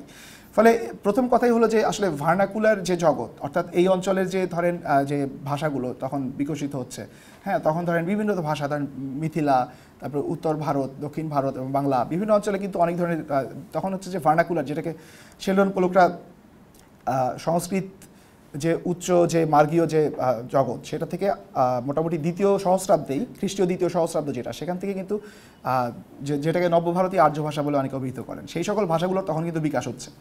এই যে ভার্নাকুলার যে জগৎটা তখন মানে বিকশিত হওয়া শুরু হয়েছে, সেই ভার্নাকুলার যে জগৎটা, সেটার সঙ্গে কিন্তু নিজামুদ্দিন আউলিয়ার মতো যারা চিশতি ধারার সেই সময় যারা শায়ক ছিলেন বা যারা খাজা, তারা কিন্তু খুব গভীরভাবে সংযুক্ত ছিলেন। এবং এটাও আমরা বলতে পারি যে এই ভার্নাকুলারাইজেশনের যে প্রসেস, সেটার ক্ষেত্রে তাদের একটা ক্যাটালিস্টিক ভূমিকাও ছিল। যেমন আমির খসরু দেহলভির কথা আপনারা সকলেই জানেন, তিনি একজন নিজামুদ্দিনের একজন খুব গুরুত্বপূর্ণ শিষ্য। তো এই ভার্নাকুলারাইজেশনেরই কিন্তু একটা ফলাফল আমরা দেখব যে নিজাম ডাকাতের পালা, এটাও এক ধরনের ভার্নাকুলার একটা রিপ্রেজেন্টেশন অফ নিজামুদ্দিন আউলিয়া। এবং আমরা জানি যে বাংলাদেশের আমরা যদি তাকাই, বাংলাদেশে কিন্তু এই মানে একদম আদি সুফি বা যারা খুব রেসপেক্টেবল সুফি তাদেরকে একেবারেই নিজেদের পরিসরের ভেতরে আত্মীকরণের বিভিন্ন নজির আমরা পাই। যেমন ধরেন যে বায়েজিদ বোস্তামির যে মাজার আমরা চিটাগাঙে আছে, বা শেখ ফরিদের চশমা, এগুলো সবই কিন্তু বাংলাদেশে আছে। আবার ময়মনসিংহের ধরেন কিশোরগঞ্জের বোকাইনগরে নিজামুদ্দিন আউলিয়ার একটা কবরও আছে, ঠিক আছে। তো এটা এই ব্যাপারগুলো কিন্তু বাংলাতে আছে। এগুলোকে আমরা বলতে চাচ্ছি যে ভার্নাকুলারাইজেশনের যে প্রসেসটা, সেটার সঙ্গে তাদের যে সংযোগটা, সেটাকে আমি এখানে উল্লেখ করছি। এখন প্রশ্ন হলো যে নিজামুদ্দিন আউলিয়া যিনি স্বয়ং একজন অত্যন্ত গুরুত্বপূর্ণ সুফি, তার কাছে আসলে এই ধরনের যে লোককাহিনী, ধরেন যে ভারতীয় যে জনসাধারণ বা উপমহাদেশের যে জনসাধারণ, বিভিন্ন জাতির বিভিন্ন মানে মত পথের যে মানুষ, তাদের সঙ্গে তার জ্ঞান তত্ত্বের সম্পর্কটা কেমন, সেখানে আমি যেটা সংক্ষেপে বলতে চাই সেটা হচ্ছে যে এই যে তাকে নিয়ে যে ধরেন একটা কল্পিত একটা জগৎ রচনা করেছে ধরেন জনসাধারণ, হ্যাঁ, সেটাকে আমার মনে হয় যে তাদের যে মানে এই খাজা যে শায়ক যারা ছিলেন তাদের যে জ্ঞান তত্ত্ব, সেটা থেকে এটাকে সম্পূর্ণভাবে বিচ্ছিন্ন বা উঁচু নিচু বলে আমরা আলাদা করে করতে সম্ভবত পারবো না। বরং নিজামুদ্দিনের যে জগৎটা, সেটার ভেতরে আসলে এই ধরনের কল্পনার যে প্রক্ষেপণ, হ্যাঁ, স্বপ্ন, কল্পনা, গায়েব, অলৌকিকতা, এগুলো কিন্তু তার নিজের যে এপিস্টেমোলজিক্যাল যে অবস্থান, সেটার সঙ্গে কিন্তু এটার এক ধরনের ধরেন সাযুজ্য আমরা খুঁজে পাবো। সেটা নিয়ে এখন আমি বিস্তারিত যাচ্ছি না, আমরা পরবর্তীতে সেটা নিয়ে কিছু আলোচনা করব। এখন আমি যেই জায়গাটা আসবো, যে আমি 3টা সিকোয়েন্সের কথা বলেছি। প্রথম সিকোয়েন্সটা হচ্ছে কীভাবে নিজাম ডাকাত একজন মানে সাধু হয়ে উঠলো বা দরবেশ হয়ে উঠলো, এটা হচ্ছে প্রথম সিকোয়েন্স। দ্বিতীয় সিকোয়েন্সটা হচ্ছে যে উজির পুত্রের সঙ্গে রাজকন্যার যে ধরেন একটা মানে সম্পর্ক এবং সেটা যে পরিণতি, সেটা যে বিয়োগান্ত পরিণতি। আর তৃতীয় অংশটা হচ্ছে যে বড় পীর আব্দুল কাদের জিলানীর কাছে নিজামুদ্দিনের যে বায়াত গ্রহণ। তো তৃতীয় সিকোয়েন্সটা আসলে আমরা খুব এখনই সংক্ষেপে বলে রাখতে পারি যে আসলে নিজামুদ্দিন আউলিয়ার তো বাস্তবে যে নিজামুদ্দিন আউলিয়া, তার সঙ্গে আসলে আব্দুল কাদের জিলানীর সেরকম কোনো ঘনিষ্ঠ সম্পর্ক বা বায়াতের কোনো প্রসঙ্গই উঠতে পারে না, কারণ দুজন সম্পূর্ণ ভিন্ন দুটো ভূগোল এবং ভিন্ন দুটো সময়কালে তাদের বসবাস। এখানে যেটা বলার বিষয় যে আসলে আব্দুল কাদের জিলানীকে যে আমরা মানে উপমহাদেশে আমরা বড় পীর বলে সংজ্ঞায়িত করেছি, সেটা আসলে কবে থেকে শুরু হয়েছে, বা সুফিবাদের একদম মানে সবচেয়ে গুরুত্বপূর্ণ ফিগার আকারে যে বড় পীরকে বা আব্দুল কাদের জিলানীকে যে মানে উপমহাদেশে পরিচিত করানো হয়, সেটা আমার নিজের অনুমান হচ্ছে যে সেটা হয়তো বা মোগল আমল থেকে হয়তো বা সেটা প্রচলিত হয়েছে। এর আগে উপমহাদেশে আব্দুল কাদের জিলানীকেই বড় পীর আকারে বা সবচেয়ে মানে শ্রেষ্ঠ পীরানে পীর, দস্তগীর, এভাবেই রিপ্রেজেন্ট করার ধারা হয়তো ছিল কি না আমি জানি না। কারণ নিজামুদ্দিনের নিজের যে সময়, সেই সময়ে তিনি যখন অন্য মানে আগের পূর্বসূরি সুফিদের সম্পর্কে আলোচনা করছেন, সেখানে কিন্তু আব্দুল কাদের জিলানী সম্পর্কে তার বিশেষ উচ্ছ্বাস আমরা দেখতে পাই না। তার বেশি উচ্ছ্বাস ছিল হয়তো অন্য, যেমন ধরেন যে আবু সাইদ আবুল খায়ের, খোরাসানের একজন খুবই গুরুত্বপূর্ণ পীর। তারপরে ধরেন যে বায়েজিদ বোস্তামি, তিনি হচ্ছে খোরাসান অঞ্চলের। এদের সম্পর্কেই তিনি বেশি গুরুত্ব আরোপ করেছেন, এবং পাশাপাশি তার নিজের যে শায়ক যারা ছিলেন এবং সুরারদি তরিকার যারা গুরুত্বপূর্ণ যারা শায়ক ছিলেন, তাদের সম্পর্কে নিজামুদ্দিনের আগ্রহ বেশি ছিল। ফলে তৃতীয় যে সিকোয়েন্সটা, অর্থাৎ আব্দুল কাদের জিলানীর কাছ থেকে নিজামুদ্দিন যে ভ্যালিডেশন খুঁজতেছেন এবং তার খেলাফত না পেলে তিনি অলিয়া উলিয়া হতে পারবেন না, এই ধারণাটা হচ্ছে যে আমি বলতে পারি যে এটা হচ্ছে মোটামুটি মুঘল আমলের যে রিভিশনিজম অফ ধরেন সুফি হিস্ট্রি, সেটার একটা ফলাফল। তো তৃতীয় সিকোয়েন্সটা নিয়ে আমি আসলে খুব একটা আলোচনা করতে চাই না, আমি প্রথম দুইটা সিকোয়েন্স নিয়ে আলোচনা করবো এই কাহিনীর। আমি এই আলোচনার মধ্যে দিয়ে যেটা দেখাতে চাইবো যে আসলে এই যে অ্যাপারেন্টলি যেটাকে আবোল তাবোল বা আজগুবি সাধারণ মানুষের কল্পনা বলে মনে হবে, সেটা আসলে সুফি যে চিন্তা বা ধারণার যে জগৎ, সেটার সঙ্গে এই কল্পনার বা এই যে ন্যারেটিভাইজেশন সেটার কোনো সম্পর্ক আছে কিনা, সেটা হচ্ছে আমি দেখানোর চেষ্টা করবো। তো প্রথম যে অংশটা, সেটাতে আমরা দেখলাম যে নিজাম ডাকাত হচ্ছে যে একজন ডাকাত, একজন বাটপার, এবং তিনি কিভাবে একজন দরবেশের দেখা পেয়ে তিনি নিজেও একজন ধরেন সাধক হয়ে উঠলেন। এই কাহিনীটা আসলে সুফিবাদের ইতিহাসে এটার আমি কিছু তুলনা বা ধরেন এটার অ্যানালজি আমি কিছু ড্র করব। এর প্রথম তুলনাটা আমি আনবো যে ফুজাইল ইবনে আয়াদ বলে একজন খুব একেবারেই ক্লাসিক্যাল যুগের, অর্থাৎ ধরেন বাগদাদে যখন আব্বাসী শাসন প্রতিষ্ঠিত হয়েছে, সেই সময়ের একজন সবচেয়ে গুরুত্বপূর্ণ সুফি হচ্ছেন যে ফুজাইল ইবনে আয়াদ, যিনি কিনা একেবারেই মানে যেটাকে ক্লাসিক্যাল সুফিজম বলা হয়, সেটার যুগের একজন মানুষ ছিলেন। এবং এই ফুজাইল ইবনে আয়াজের কাহিনীতে আমরা দেখতে পাই যে তিনি কিন্তু ধরেন হয়তো বা মানে এই খোরাসান বা এই ধরনের একটা বিরান অঞ্চলে তিনি রাস্তাঘাটে মানে রাস্তায় বা হাইওয়েতে তিনি বসে বসে রবারি করতেন। এই রবারি থেকে পরবর্তীতে তার ভাবান্তর ঘটে এবং তিনি বুঝতে পারেন যে আসলে এই সম্পদ যে পার্থিব যে সম্পদ সেটা আমাদের কোনো কাজে আসবে না, আলটিমেটলি আমাদেরকে মরতে হবে, এবং তার ফলে তিনি সেই ডাকাতের যে ভূমিকা ছিল সেটা থেকে তিনি সরে এসে তিনি একজন সাধকে পরিণত হন। এটা আপনারা যারা সুফিবাদ নিয়ে কিছুটা আগ্রহ আছে তারা সকলেই হয়তো তাজকিরাতুল আউলিয়া ফরিদুদ্দিন আত্মারের রচিত, সেই তাজকিরাতুল আউলিয়াতে আপনারা খুব সুন্দর সুন্দর গল্প পাবেন যে আসলে কীভাবে বিভিন্ন মানুষ মানে সুফিবাদের যে একেবারে যারা আদি যারা প্রবক্তা তাদের আসলে জীবন এবং তাদের বিভিন্ন কারামত, অলৌকিক কাহিনী এবং চিন্তা সেগুলো আপনারা সেখানে পাবেন। এটা খুবই সুন্দর একটা মানে গ্রন্থ। সেখানে এই ফুজাইল ইবনে আয়াদের এই কাহিনীটা আমরা পাই। এখান থেকে আমরা যেটা বুঝতে পারছি যে আসলে এই যে ডাকাত থেকে সুফিতে কনভার্ট হওয়া, এটা আসলে মানে সুফিবাদের একদম আদি কাল থেকে এই ধরনের স্টোরি বা ন্যারেটিভ আমরা পাচ্ছি, বা ইভেন ক্রিশ্চিয়ানিটিতেও এই ধরনের আদি ন্যারেটিভ আছে। যেমন সেন্ট মোজেস সম্ভবত একজন ক্রিশ্চিয়ান সেন্ট ছিলেন, যিনি আগে ডাকাত ছিলেন আফ্রিকায়, পরে তিনি সেখান থেকে তিনি একজন ক্রিশ্চিয়ান সেন্ট হয়ে যান। তো এই ধরনের কাহিনী কিন্তু আদিতে ছিল। ঠিক আমরা নিজাম ডাকাতের যে কাহিনীটা আমরা পাচ্ছি যে তিনি ডাকাত থেকে যে সাধক হচ্ছেন, ঠিক এক্স্যাক্টলি একই কাহিনী আমরা কিন্তু অন্য অঞ্চলেও পাচ্ছি। অর্থাৎ যেটাকে আমরা ফোক কাহিনী বলছি, ফোকলোর বলছি, সেই ফোকলোর কিন্তু খুব স্থানিক বিষয় নয়। ফোকলোর বা তথাকথিত যে মানে মানুষের মধ্যে প্রচলিত ওরাল যে সকল কাহিনী সেগুলো কিন্তু এক ধরনের আন্তর্জাতিকতা রাখে। যেমন দীনেশচন্দ্র নিজেরাই একসময় দেখানোর চেষ্টা করেছেন যে বাংলা যে রূপকথাগুলো সেগুলো কীভাবে ইউরোপ থেকে শুরু করে বিভিন্ন অঞ্চলে সেগুলোর যে একই ধরনের রূপকথা আমরা পাই, হ্যাঁ, একই ধরনের রূপকথার ইটারেশন আছে বিভিন্ন অঞ্চলে। তো সিমিলারলি ধরেন এই যে নিজাম ডাকাত, যিনি একটা বিরান অঞ্চলে বসে ডাকাতি করতেন এবং তারপরে একজন বাবা ফরিদের সাথে সান্নিধ্যে এসে তিনি একজন দরবেশ হয়ে গেলেন, ঠিক এক্স্যাক্টলি এই কাহিনীটা আমরা কিন্তু ইন্দোনেশিয়াতেও পাই। আপনারা যারা যেমন ক্লিফোর্ড গিলস বলে একজন খুব গুরুত্বপূর্ণ অ্যানথ্রোপোলজিস্ট আছেন, যিনি ইসলামের বিভিন্ন যে মানে ইসলাম সম্পর্কে তিনি বিভিন্ন জায়গায় এথনোগ্রাফি করেছেন, আফ্রিকা, এশিয়া বিভিন্ন এলাকায়, এবং তিনি ইসলামকে এথনোগ্রাফিক্যালি তিনি ধারণ করে সেটা সম্পর্কে কিছু বিশ্লেষণ করার চেষ্টা করেছেন।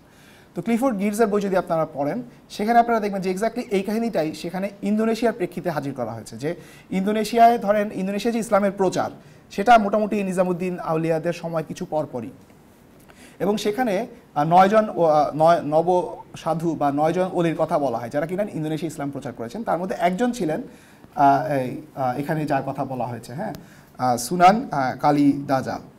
এটা হচ্ছে যে একজন 9 জন পীর, তার মধ্যে একজন হচ্ছেন তিনি, এবং তার সম্পর্কে ঠিক আমরা ঠিক নিজাম ডাকাতের ঠিক এই কাহিনীটাই পাই যে তিনি অরিজিনালি তিনি একজন ডাকাত ছিলেন। এবং ডাকাত কেন হলেন, যে তার যে তিনি ছিলেন একটা হিন্দু যে সাম্রাজ্য ছিল মহাপাজিত, সেই সাম্রাজ্যে তিনি এক বড় এক আমির ওমরার সন্তান ছিলেন। যখন সেই সাম্রাজ্যটা যখন আস্তে আস্তে ধরেন বিলীয়মান হতে থাকে তখন তিনি একসময় ডাকাত হয়ে গেলেন, এবং ডাকাত হওয়ার পরে একসময় তার সঙ্গে একজন আরব দেশ থেকে আসা অথবা খুব গুরুত্বপূর্ণ একজন পীর, তার সঙ্গে তার দেখা হয়, এবং দেখা হওয়ার পরে তিনি ঠিক এক্স্যাক্টলি এই কাহিনীটাই যেটা কিনা নিজাম ডাকাতের সঙ্গে বাবা ফরিদের যে ঘটনাটা আমি বললাম, ঠিক একই ঘটনা এই ক্লিফোর্ড গিলসের এই বয়ানে আমরা পাচ্ছি ইন্দোনেশিয়াতে, এক্স্যাক্টলি একই কাহিনী যে কীভাবে একজন মানুষ ডাকাত থেকে সাধু হলো। তৃতীয় যে উদাহরণটা আমরা পাই সেটা হচ্ছে যে ভারতের যে মানে উপমহাদেশের যে ইতিহাস, সেখান থেকে উপমহাদেশে আপনারা জানেন যে বাল্মীকির রামায়ণ সেটা অবশ্যই ইন্দোনেশিয়াতেও আছে। ফলে ইন্দোনেশিয়ার যে কাহিনীটা আমি বললাম সেটার সঙ্গে এটা সম্পর্ক আছে। তো বাল্মীকির যে রামায়ণ সেটা আমাদের উপমহাদেশের একটা খুব মানে একটা পুরাণ আকারে খুব গুরুত্বপূর্ণ।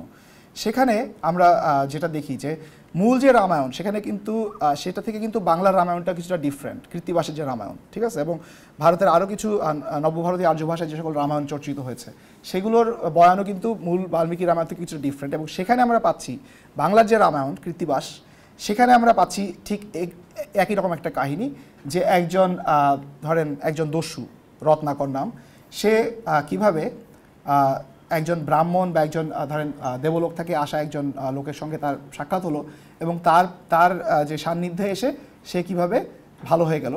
তো সেই লোক এসে তাকে বললো যে তুমি এই যে ডাকাতি করতেছো এটা করে তো তোমার কোনো লাভ নাই, কারণ তুমি যা এখান থেকে তোমার পাপ হচ্ছে, এবং তুমি যেটা আর্ন করতেছো বা যেটা এখান থেকে মানে রোজগার করতেছো সেটা তো আসলে তুমি কোথাও নিয়ে যেতে পারবা না, তোমাকে আলটিমেটলি মরতে হবে, এবং এই পাপের ভারটা শুধু তোমাকেই নিতে হবে, তোমার দ্বারা পুত্র পরিবার তোমার মা বাবা কেউ এই পাপের ভার নেবে না। তখন সেই রত্নাকর কী করলো, সে ভালো হয়ে গেল, অর্থাৎ সে তখন রাম নাম নেওয়া শুরু করলো, ঠিক আছে। তো এইখান থেকে আসলে আমাদের যে দীনেশচন্দ্র সেন তিনি যেটা এখান থেকে ইনফারেন্স যেটা ড্র করার চেষ্টা করছেন যে মানে এরকম হতে পারে যে রত্নাকরের যে কাহিনীটা এটা হয়তো বা নিজাম ডাকাতের যে কাহিনী সেটা থেকে অ্যাডাপ্ট করা হয়েছে বাংলায়, হ্যাঁ, এরকম হতে পারে বলে তিনি অনুমান করছেন।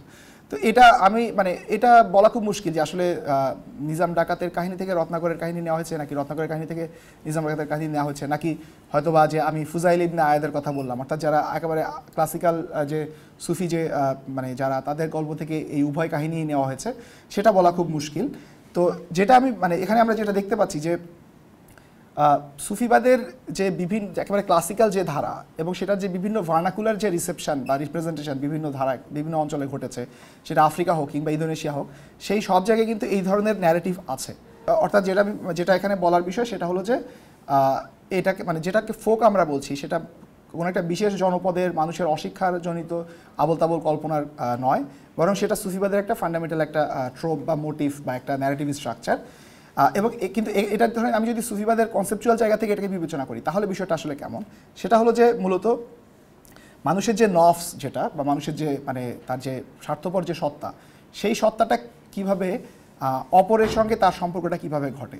যতদিন সে ধরেন ডাকাত ছিল, এই ডাকাত মূলত আসলে কি, যে ডাকাত আসলে সে যে কিনা শুধুমাত্র ইহকালের কল্পনা করে সে সম্পদ যেটা ধরেন কামিনী কাঞ্চন সাধনা সে করছে, কিন্তু যখন সে অপরের সান্নিধ্যে আসছে, যে অপর হচ্ছে কে, যে বাবা ফরিদ হতে পারে বা ইন্দোনেশিয়া অন্য একজন সুনান, হ্যাঁ, বা একজন সাধকের সঙ্গে তার দেখা হয়েছে, অথবা রত্নাকরের কাহিনীতে সেটা আরেকজন, বা সেন্ট জার্মানের কাহিনীতে সেটা একজন ক্রিশ্চিয়ান সেন্ট, সে কীভাবে এই অপরের সান্নিধ্যে এসে তার একটা ভিন্ন একটা যে মোচড় ঘটে। হ্যাঁ, যেমন আপনার মিশেল ফুকোর মানে তার যে শেষ পর্যায়ে যে লেকচারগুলো, সেখানে সেলফ কেয়ার বলে তার একটা আলোচনা ছিল।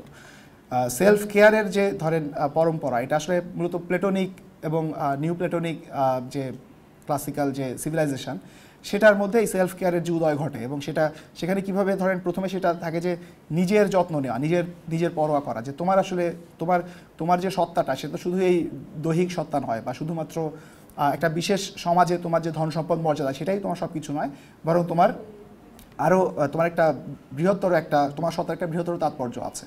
এই সেলফ কেয়ার থেকেই আসলে, কিন্তু এই জায়গা থেকে পরবর্তীতে সেটা কীভাবে পীরবাদ বা এবং পশ্চিমেও আমরা দেখতে পাবো যে পশ্চিমেও কিন্তু সেটা চার্চ বা অন্য একজনের মেডিয়েশনের মধ্য দিয়ে যে আমাকে সেলফ কেয়ার করতে হবে, এই ধারাটা কিন্তু গ্রিক নিউ ক্লাসিক্যাল সিভিলাইজেশন বা পরবর্তীতে ক্রিশ্চিয়ান সিভিলাইজেশনেও কিন্তু এটার একটা উদয় ঘটেছিল, এবং বাংলাতেও আমরা বা অন্য সুফি ধারার ভিতরে আমরা সেটা দেখতে পাবো।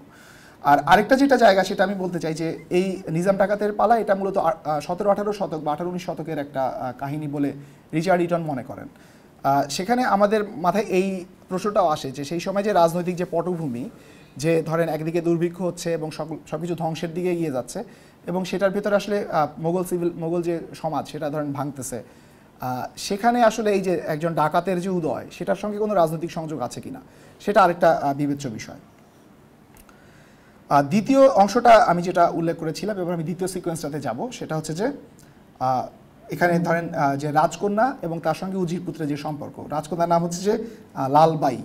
এই লালবাইয়ের প্রতি উজির পুত্রের যে ধরেন প্রেমের যে ধরেন প্রাদুর্ভাব ঘটলো, সেই প্রেমটা কিভাবে একটা মানে ভয়াবহ একটা পরিণতির দিকে এগিয়ে গেল, হ্যাঁ, সেটা হচ্ছে যে দ্বিতীয় অংশের যে কাহিনী। তো এখন এই কাহিনীটা আপনারা আগেই বলেছি যে বেসিক্যালি রাজকন্যা মারা যায়, উজির পুত্র যখন তাকে স্পর্শ করতে আসে, তখন রাজকন্যা সেটাতে ট্রমাটাইজড হয়ে সে মারা যায়, এবং পরে তার কবর থেকে খুঁড়ে উজির পুত্র তার লাশটা বের করে, হ্যাঁ, এবং তখন হচ্ছে যে উজির পুত্রকে হত্যা করতে নিজাম ডাকাত আসে।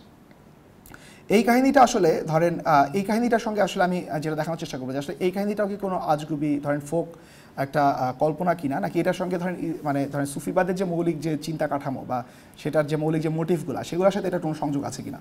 তো এখানে আমি ধরেন কয়েকটা উদাহরণ দেব যে সুফিবাদের যে ধরেন গল্প বা কেচ্ছা কাহিনী, সেটার মধ্যে একটা খুব ইন্টারেস্টিং একটা মোটিভ বারবার আসে, সেটা হচ্ছে কাফন চুরির কাহিনী।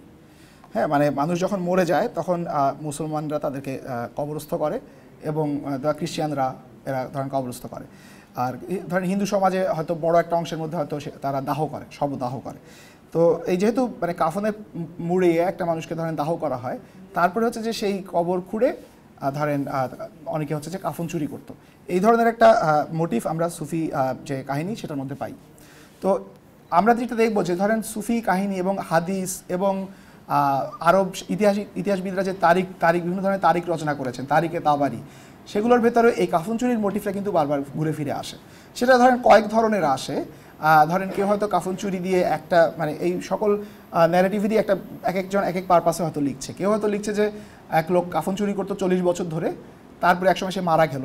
তো সেই মানে কাফন চুরি দিয়ে আসলে কী বোঝাচ্ছে তারা, যে সবচেয়ে খারাপ ধরনের যে ট্রান্সগ্রেশন বা সবচেয়ে খারাপ ধরনের যে প্রোফেনেশন, সেটা হচ্ছে যে কাফন চুরি, সেটা দিয়ে বোঝায় যে আপনি চোর, আপনি হচ্ছে যে অন্যের সম্পদ হরণ করেন, এবং আপনি এতই খারাপ যে আপনি হচ্ছে যে মানুষ যে কিনা মারা গেছে তাকে পাক পবিত্র গোসল করে তাকে হচ্ছে যে কবর দেওয়া হয়েছে, আপনি সেটাও তার কাছ থেকে কাফনটা চুরি করে নিয়ে আসেন। এখন এটা আপনি ধরেন ইকোনমিস্টিক ব্যাখ্যা দিতে গেলে বলবেন যে না, সেই সময় কাপড় জিনিসটা খুব দুর্লভ ছিল, ফলে মানুষ কাফন চুরি করতো। হ্যাঁ, কিন্তু এটার যে স্পিরিচুয়াল যে তাৎপর্য, সেটা আসলে কীভাবে ধরেন এইখানে আমরা পাই সুফি যে ন্যারেটিভের ভেতরে। তো সেখানে কেউ হয়তো কাফন চুরির কাহিনী বলছে যে ধরেন কেউ 40 বছর ধরে কাফন চুরি করছে, তারপরেও এক সময় যখন সে মারা গেল সে আল্লাহর কাছ থেকে ক্ষমা পেল, এই ধরনের ন্যারেটিভ আমরা পাই। তো সেটা দিয়ে মূলত যেটা বোঝায় যে আসলে মানে আল্লাহর রহমত সবার কাছে, যে কোনো সময় যত বড় অপরাধী আপনি হন না কেন, আপনি কিন্তু মানে আল্লাহর কাছ থেকে ক্ষমা পেতে পারেন। আবার আরেক ধরনের কাফন চুরি ন্যারেটিভ আমরা পাই, যেটা কিনা এই নিজাম ডাকাতের পালায় আমরা পাচ্ছি, যে রাজকন্যা, যে সেই রাজকন্যার সঙ্গে যে উজির পুত্রের যে ডাইনামিকটা, সেটা আমরা কিন্তু হাদিসের সূত্রে আল তাবারি বলে যে আরবের সবচেয়ে প্রখ্যাত ঐতিহাসিক ছিলেন, তার কাহিনী থেকে ধরেন অনেকেই এই কাহিনীটা উল্লেখ করে যে বেসিক্যালি একজন কাফন চোর ছিল। সেই কাফন চোর হচ্ছে যে একদিন কাফন চুরি করতে গিয়ে দেখলো যে সেখানে একজন খুবই কোনো একটা খুব রূপসী একজন নারী, সে হচ্ছে যে ধরেন নিহত, মানে সেখানে কবর দেওয়া হয়েছে, এবং সে সেই নারীর কাফন চুরি করলো, এবং সে বেসিক্যালি সেই নারীর সঙ্গে তার একটা নেক্রোফিলিক একটা তার ধরেন সম্পর্ক তৈরি করার সে চেষ্টা করলো। তারপরে যেটা ঘটলো যে সে আবার মহানবী রসুল সাল্লাল্লাহু আলাইহি ওয়াসাল্লামের কাছে আসলেন, এবং সে বললো যে আমি তো সবচেয়ে খারাপ ধরনের অপরাধ করছি, যেটা কোনো ক্ষমা নাই। তখন নবী তাকে বললেন যে কী অপরাধ করেছো তুমি? তখন সে বলল যে আমার আসলে মানে আমি এই ধরনের অপরাধ করছি। তখন হচ্ছে যে মানে নবীও তাতে সেটা শুনে খুবই শকড হয়ে গেলেন, এবং তিনি বললেন যে এই অপরাধের তো আসলে ক্ষমা হতে পারে না। তখন সেই কাফন চোর কী করলো, সে একটা পাহাড়ের উপরে গিয়ে আল্লাহর কাছে মানে প্রার্থনা করতে শুরু করলো, তওবা করে, যে আমি মহা অপরাধ করেছি, আমার ক্ষমা হবে কিনা। পরে আল্লাহ হচ্ছে যে জিব্রাইলকে নবীর কাছে পাঠালেন এবং বললেন যে আসলে ক্ষমার এখতিয়ার তো তোমার নয়, ক্ষমার এখতিয়ার হচ্ছে আমার। ফলে তুমি কিভাবে বলতে পারো যে একজন মানুষ সে মহা অপরাধ করেছে, তো তার আর কোনো ক্ষমা হবে না বা রহমত হবে না, এটা তুমি তো বলার কোনো এখতিয়ার রাখো না, আমি তাকে ক্ষমা করে দিয়েছি। হ্যাঁ, এটা হচ্ছে যে আল তাবারির কাহিনী থেকে। পাশাপাশি এই কাহিনীটা বিভিন্ন মুসলমান যে মানে ইসলামী জাহানের বিভিন্ন জায়গায় এই কাহিনীটা আমরা পাই। তো এই কাহিনীটা আমরা যেটা পাইলাম, সেটা আমি যে কাহিনীটা বললাম, যেটা আল তাবারি বলছেন, বা মানে এই বিভিন্ন অঞ্চলে আন্দালুসিয়া থেকে শুরু করে বিভিন্ন অঞ্চলে পাওয়া যাচ্ছে, সেখানেও কিন্তু আসলে মূলত ক্ষমার মহিমা, অর্থাৎ আল্লাহ যে সকলকেই ক্ষমা করতে পারেন এবং সবচেয়ে খারাপ অপরাধী যে সেও যে ক্ষমা পেতে পারে, সেটা হচ্ছে যে এই কাহিনীর মূল মর্ম। কিন্তু নিজাম ডাকাতের পালায় এই একই কাহিনীটাকে যখন আমরা রাজকন্যা এবং উজির পুত্রের মানে চরিত্রায়নের ভেতর দিয়ে পাচ্ছি, সেটার মর্ম কিন্তু এটা শুধুই ক্ষমার যে মহিমা বা ক্ষমার যে সর্বজনীনতা, সকলেই যে এক সময় ক্ষমা পাবে, সেটাই শুধু ব্যাখ্যা করে না, বরং সেটা আসলে সুফিবাদের যে মৌলিক ধারণা কাঠামো, সেটার সঙ্গে এটার একটা সংযোগ আছে। সেই সংযোগটা কি, যে আসলে মানে আমরা জানি যে ধরেন সকলেই মরণশীল, এবং যেমন আপনারা ধরেন আধুনিক কালের যে মানে যে ধরেন দর্শন বা চিন্তা, সেটার মধ্যে আসলে মানে মৃত্যু নিয়ে এখনও আমরা কিন্তু ধরেন মানে আমরা যেটা বলি যে আমরা সকলেই মরণশীল, যেমন হাইডেগার যেটাকে বলছেন যে বিইং টুয়ার্ডস ডেথ, এবং একমাত্র মরণশীল হই বলেই আমরা আসলে সাবজেক্ট আকারে বা বান্দা আকারে আমরা ধরেন স্বাধীন এবং ধরেন খুদ এখতিয়ার, অর্থাৎ আমার নিজের এখতিয়ারে বা নিজের যে মানে অটোনমি আছে, সেই অটোনোমাস সাবজেক্ট আকারে একমাত্র মৃত্যুর কারণেই আমরা হাজির থাকি। কিন্তু এই যে মরণ, যেটা এই মরণ জিনিসটা আসলে মরণ আছে এবং মরণের পরে পরকাল আছে বা আখেরাত আছে, এটা হচ্ছে যে মুসলমানদের মানে যে বিশ্বাস, ধর্মীয় বিশ্বাস। কিন্তু এটা থেকে সুফিদের যে চিন্তা, সেটার একটা জায়গায় একটা ডিফারেন্স আছে। ধরেন যে মরণ থাকবে এবং মরণের পরে পরকাল থাকবে এবং বিচার হবে, সেখানে ক্ষমা পেতে পারে বা নাও পেতে পারে, এটা হচ্ছে যে ধরেন থিওলজিক্যাল যে বিশ্বাস বা কালামের যে বিশ্বাস বা মুসলমানদের আকীদা। তো সুফিদের ভিতরে আরেকটা ধারণার একটা জোর পাওয়া যায় বা ক্রমজোর পাওয়া যায়, যেটা হচ্ছে ফানা এবং বাকা। আপনারা ফানা এবং বাকা সম্পর্কে জানেন কিনা জানি না। ফানা হচ্ছে যে বেসিক্যালি আমরা সবাই এক সময় নিঃশেষিত হয়ে যাব বা বিলীন হয়ে যাব, এটাকে বলা হয় ফানা। এবং এই মানে যেমন আমরা জগৎকে বলা হয় যে দারুল ফানা, অর্থাৎ এটা হচ্ছে যে ধ্বংসের জগৎ বা বিলয়ের জগৎ। আর এরপরে হচ্ছে যে বাকা, বাকা মানে হচ্ছে যে বাকি, আপনারা যে দোকানে বাকি খান, সেটা সেরকম যে বিষয়টা হচ্ছে যে আপনাকে একটা কিছু থেকে যাচ্ছে, সামথিং রিমেইনস, ঠিক আছে, দোকানের হিসাবের খাতায় হোক, এবং আপনি যখন মারা যাচ্ছেন তখনও আপনি কিন্তু বাকি রয়ে যাচ্ছেন, অর্থাৎ আপনি মরার পরে শুধুই ফানা হচ্ছেন বা নিঃশেষ হচ্ছেন না, বরং আপনি বাকা থাকতেছেন বা বাকি। তো সুফিরা এই ফানা এবং বাঁকা ধারণাটাকে শুধুই বায়োলজিক্যাল যে ডেথ সেই জায়গায় ব্যাখ্যা করে না, বরং তারা এটাকে একটা ইরোটোলজিক্যাল বা একটা ডিজায়ারের জায়গা থেকে হিউম্যান সাবজেক্টের যে উদ্ভাস বা উদ্ভয় ঘটে সেই জায়গা থেকে তারা কিন্তু এই ফানা এবং বাঁকাকে বোঝে।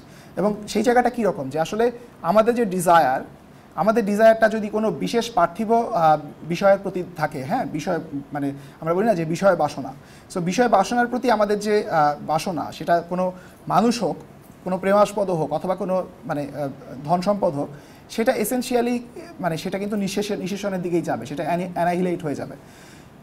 একমাত্র আমরা যে জায়গায় আমরা মানে আলটিমেটলি আমাদেরকে যে জায়গায় নিঃশেষিত হতে হবে সেটা হচ্ছে যে মরণের মধ্য দিয়ে। এবং এই মরণটাকে সুফিরা দেখে কী হিসেবে, তারা এটাকে দেখে যে ঈশ্বর যে মানে পরম যেই, সেই পরমের ভেতরে আমরা কিন্তু বিলীন হয়ে যাব। আমরা এই ইহকালের ভেতরেই কিন্তু আমাদের শুধু যে মানে জীবন, সেটা হচ্ছে যে যেটা যেমন নিজামুদ্দিন আউলিয়া নিজে বলছেন যে মানে আজল অ্যান্ড আবাদ, অর্থাৎ যেমন হুমায়ুন আজাদেরও আপনারা অনেকে শুনে থাকবেন যে আসলে এটা হচ্ছে যে আমাদের জীবনটা হচ্ছে হঠাৎ আলোর ঝলকানি, এর আগে ছিল অন্ধকার, এর পরে হচ্ছে অন্ধকার। তো হুমায়ুন আজাদেরকে নাস্তিক, তিনি যেহেতু নাস্তিক ধারা একজন দার্শনিক, তো তিনি সেটাকে ওই জায়গা থেকে ব্যাখ্যা করছেন। আবার সুফিরা যেটা বলছেন যে এর আগেও আমরা আজল ছিল, আজল হচ্ছে যে প্রি এটার্নিটি, অর্থাৎ জীবনের আগের যে অনন্ত সময়, আবার তারপরে আমরা অল্প দিনের জন্য বাঁচলাম, তারপরে আবারও আমাদেরকে অনন্ত সময় যেটা আবাদ, হ্যাঁ, সেখানে আমাদেরকে ফিরে যেতে হবে। তো সেখানে যেটা ঘটলো যে ধরেন আমরা তখন ফানা হয়ে যাব, তখন আমরা বাঁকা থাকবো, অর্থাৎ আমরা মৃত্যুর পরেও আমরা একটা কোথাও না কোথাও আমাদের একটা স্থায়িত্ব থাকবে, এবং সেটাকেই বলা হয় যে বাঁকা। এবং যেমন ধরেন আপনারা শুনবে যে বাকি বিল্লাহ মানে হচ্ছে যে আল্লাহর মধ্যে যে মানে স্থায়িত্ব লাভ করেছে। তো এখানে আমি এই কথাটা বলছি এই কারণে যে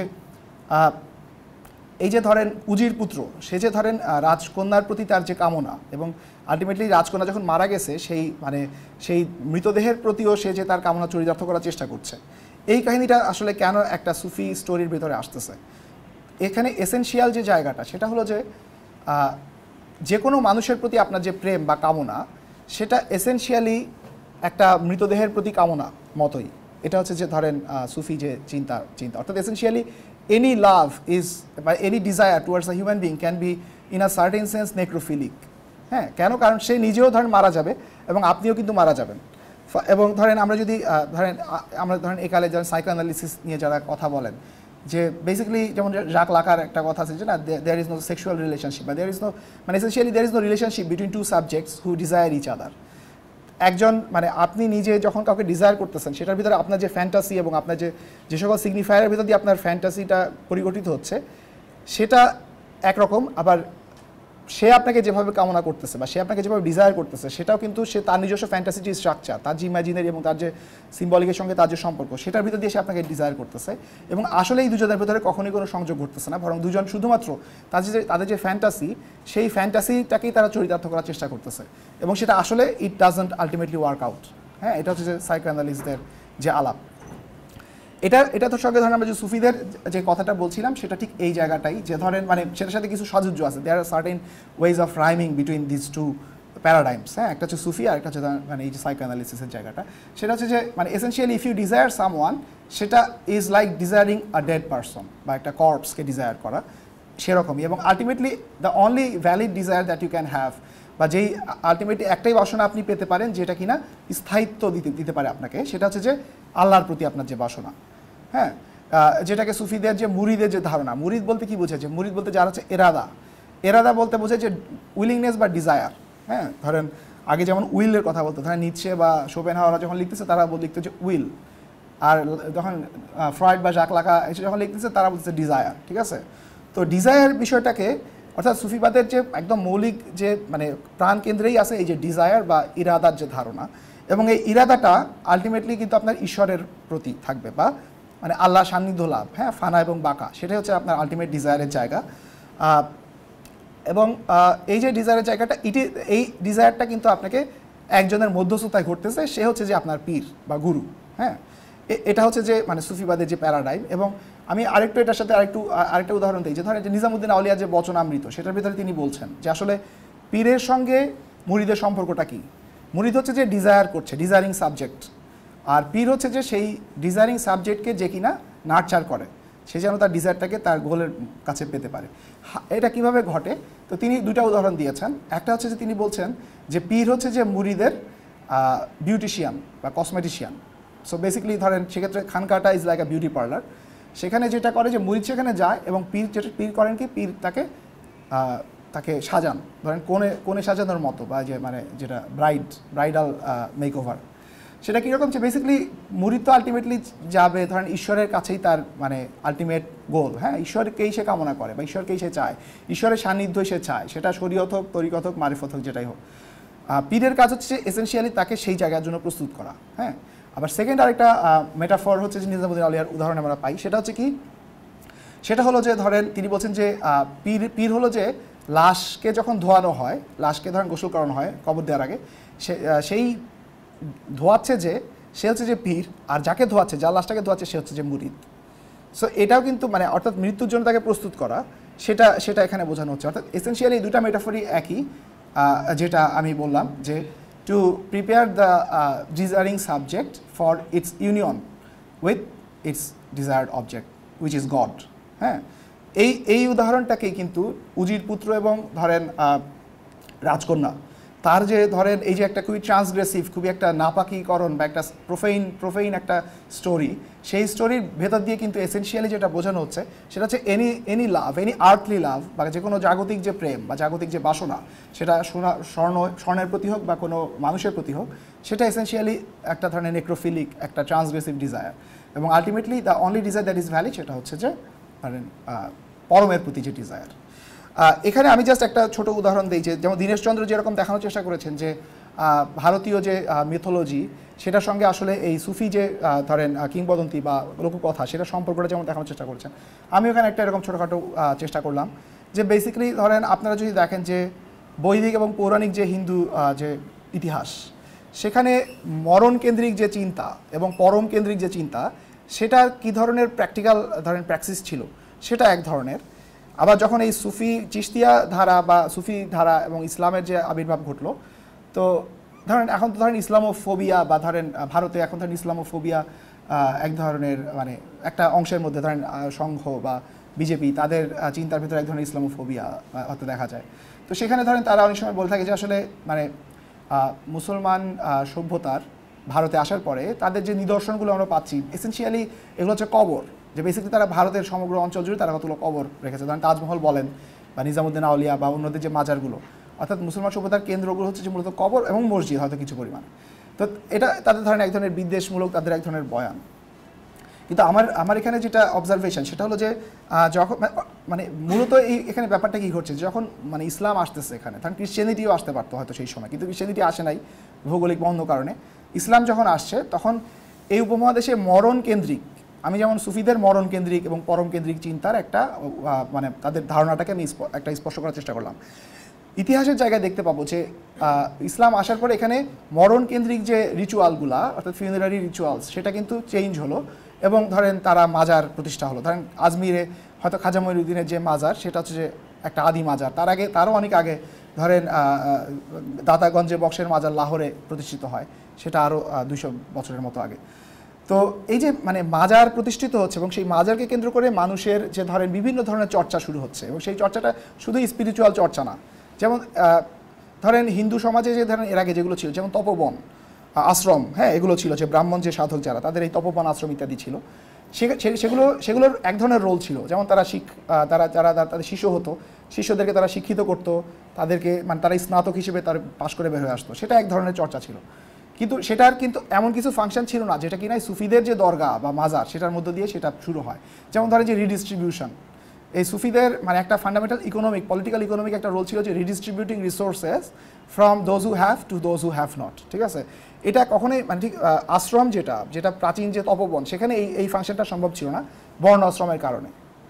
কিন্তু সুফিরা যখন এসে এই ব্যাপারটা শুরু করে, যেমন আপনার নিজামুদ্দিন বলেন, ফরিদুদ্দিন বলেন, তাদের সবার লাইফের একটা মূল জায়গায় হচ্ছে যে সেখানে তাদের যে ধরেন দরগা খানকা আছে বা জামাতখানা আছে, সেখানে মানুষ আসবে এবং তারা সম্পদ যদি দেয় সেটা তারা নিতেন এবং তারপরে তারা সেটা বিলি করে দিতেন, এবং মরার সময় তারা নিশ্চিত করতেন যে আমি যখন মরে যাচ্ছি আমার কোনো একটা মুদ্রা বা কোনো খাবারই যেন সেখানে না থাকে, সব কিছু বিলি করে দিতে হবে, হ্যাঁ, এই যে রিডিস্ট্রিবিউটিভ ফাংশনটা।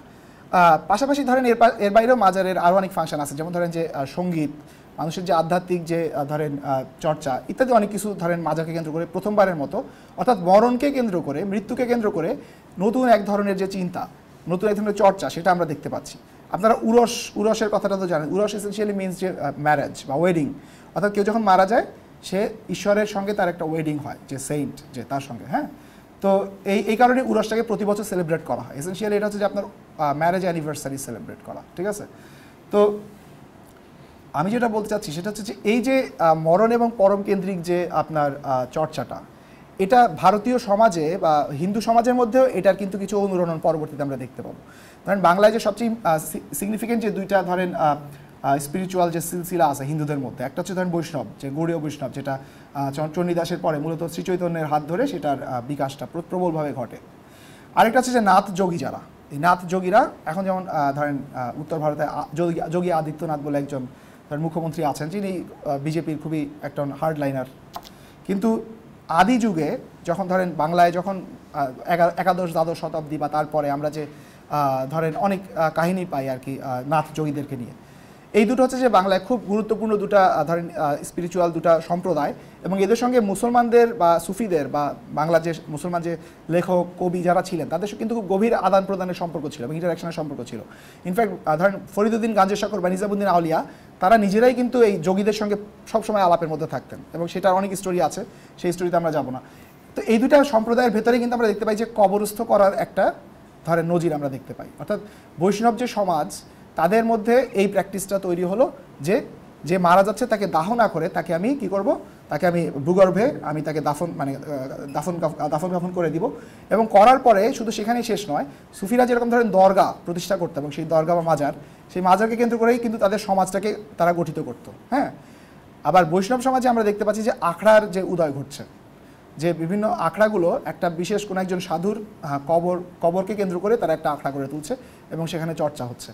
তো এখানে ধরেন অনেকে অনেক কথাই বলেন, যেমন ধরেন যে অনেকে বলে যে বৈষ্ণবদের মধ্যে কবরের ধারণাটা গঠিত হলো কখন, যে জবন হরিদাস বলে তার এক শিষ্য ছিল যিনি মুসলমান। জবন হরিদাস যখন মারা গেলেন তখন শ্রীচৈতন্য তাকে কবরে সাহিত্য করার আদেশ দিলেন। কিন্তু অনেকে আবার বলছেন যে না, মানে যারা বৈষ্ণব যে অর্থোডক্স যারা কিনা ব্রাহ্মণিজ অর্থোডক্সি যারা বিশ্বাস করেন, তারা বলে যে না, কবরের ধারণাটা বৈদিক যুগ থেকেই ছিল এবং বৈষ্ণবরা সেই বৈদিক পরম্পরাটাকে বহন করে আসছে। তো এটা আসলে কে কার কাছ থেকে ইনফ্লুয়েন্স হয়েছে বা কে কাছ থেকে বড় করছে, সেই আলাপটা তো খুবই ধরেন অন্য ধরনের আলাপ, সেটা বিতর্কের আলাপ। কিন্তু আমি যেটা বলতে চাচ্ছি যে মরণ এবং পরমের যে সম্পর্ক, সেটাতে আসলে ভারতের যে দুটো শক্তিশালী যে ধরেন সভ্যতা বা সংস্কৃতি, সেগুলোর যে যখন একটা এনকাউন্টার ঘটলো, সেখানে কিন্তু এই নতুন ধরনের একটা চর্চা শুরু হলো। এবং শুধু তাই নয়, ধরেন বৈষ্ণবদের যে পরমের সঙ্গে তাদের যে সংযোগের ধারণা, যে তারা ধরেন বেসিক্যালি কৃষ্ণের সঙ্গে, হ্যাঁ, গোলকে গিয়ে বা কৃষ্ণের সঙ্গে তাদের যে আলটিমেট শ্রীকৃষ্ণের মধ্যে তারা বৈকুণ্ঠে গিয়ে তারা শ্রীকৃষ্ণের সঙ্গে মানে পরমানন্দে একসঙ্গে থাকবেন বা কৃষ্ণ দাসও থাকবেন, এই যে ধারণাটা, এটার সঙ্গে ধরেন আমরা ফানা বাঁকা যে ধারণা, সেটা কিছু মানে ইট রাইমস উইথ দ্যাট কনসেপ্ট। এটা হচ্ছে যে ধরেন জায়গা। তো ফাইনালি আমি যে জায়গাটা বলবো যে আসলে আমি যখন ধরেন এই বক্তৃতাটা দিতে মানে ধরেন ঘোষণা হলো যে আমি এই বক্তৃতাটা দিতে চাচ্ছি বা এই আলাপটা করতে চাচ্ছি, তখন ধরেন অনেকে মানে খুব সঙ্গত কারণে অনেকে বললো যে আসলে সুফিবাদ নিয়ে যদি আমরা আলাপ করি, কেন আমরা এই আলাপটা করতেছি। এসেনশিয়ালি এটা হচ্ছে যে ধরেন ইসলাম বিষয়টা, ইসলাম যেভাবে হাজির আছে আমাদের সমাজে, ধরেন ইসলাম নিয়ে ধরেন অনেকগুলো ধারা আছে, সালাফি, তারপরে ধরেন যে হ্যাঁ মানে ওয়াহাবি বলা হয়, অনেকে ওয়াহাবি বলে, বা ধরেন আবার মাজার কেন্দ্রিক যে সুন্নি, এই বিভিন্ন ধারা আছে। এখন এই ধারাগুলো ধরেন যেহেতু বিশ্বের রাজনৈতিক পরিস্থিতি অত্যন্ত জটিল, ফলে ধরেন আবার ইসলামের ধরেন অনেক ধরনের রাজনৈতিক অভিব্যক্তি আছে, ফলে অনেকে মনে করেন যে আসলে সুফিবাদ ব্যাপারটাকে নিয়ে আলাপ করার মূল উদ্দেশ্যটাই হচ্ছে যে ধরেন এক ধরনের পিসফুল রিলিজিয়ন এবং ধরেন পিসফুল আকারে এটাকে উপস্থাপন করা এবং সেটাকে প্রচার করা। ধরেন ইভেন ভারতেও আমরা দেখতে পাবো যে ধরেন যারা ধরেন বিজেপি বা এরকম মানে যেগুলো একটু ধরেন সংঘ, রাষ্ট্রীয় স্বয়ংসেবক সংঘ, তারাও সুফিবাদ নিয়ে বিভিন্ন ধরনের আলাপ করে, সেমিনার করছে, কনফারেন্স করছে। ধরেন তারা বলছে যে এসেনশিয়ালি আমাদের একটা মাইনরিটি উইদিন মাইনরিটির সঙ্গে একটা সংযোগ করতে হবে, অর্থাৎ মুসলমানরা একটা মাইনরিটি, সেই মাইনরিটির ভিতরে আবার সুফিরা একটা মাইনরিটি। সো ওই সুফি মাইনরিটির সঙ্গে সম্পর্ক প্রতিষ্ঠা করার দ্বারা আমরা মানে আমাদের পলিটিক্সটাকে স্ট্রং করব। সো গত ধরেন 20 বছর যে বিশ্ব রাজনীতি, সেটার মধ্যে আসলে সুফিবাদ ব্যাপারটাকে এক ধরনের পলিটিক্যালি অ্যাপ্রোপ্রিয়েট করার একটা অবভিয়াসলি এক ধরনের প্রচেষ্টা রয়েছে।